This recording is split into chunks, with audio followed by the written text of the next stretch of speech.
Thank you for joining our broadcast here on CJD 800 this evening. Election results all night long. We're with you until midnight. Let's head right now to Dan Laxer, reporter with the Suburban.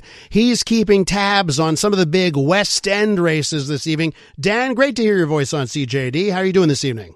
Well, thanks, Elias. I'm doing great. Good to be with you. What are you keeping track of this evening for the Suburban?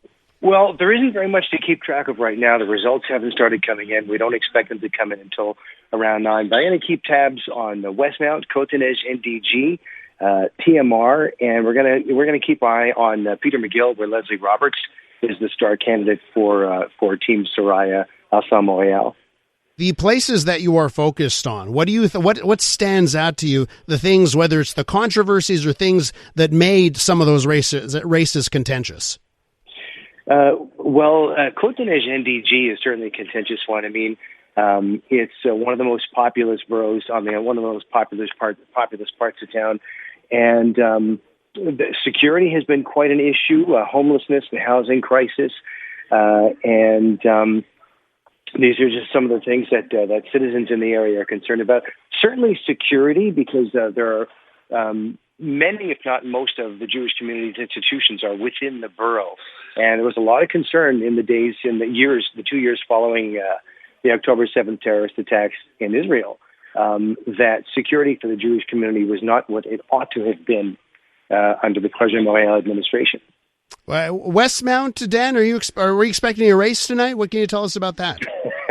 It's a good question. I mean, I think all three of the mayoral candidates, there's Mary Gallery, Lynn Kazka, and Michael Stern, and they all seem to have roughly the same concerns: security in the area, cleanliness, the roads, and certainly the development of the southeast sector. And, of course, you mentioned Leslie Roberts, someone who's very familiar to the CJD audience, who hosted a show here and is vying for a downtown seat. What can you tell us about his candidacy and how important, if you look at the early returns, the show Soraya Martinez-Ferrada, if you think that bodes well for Leslie this evening? I think it does well. I mean, it's hard to say if it bodes well, but I like to think it does. I mean, he's running in the Peter McGill district, and he's a resident of that district. He feels very strongly about the concerns that are in that district.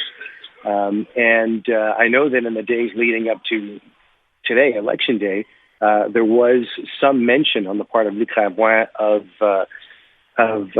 Leslie's conflict of interest issues that go back, 10 years? And it didn't seem to stick. I don't think it's a problem for Leslie. It's something that he's dealt with and talked about. They did recruit him. He did become the star candidate. So we'll have to wait and see what happens there tonight. See, obviously it's still very early, but I'm seeing Leslie Roberts with a small lead very early on, but he does have a small lead with the votes that have come in. Dan, we'll catch up again a little bit later. Thanks so much. Sounds good. Thanks. Dan Laxer, reporter with the Suburban.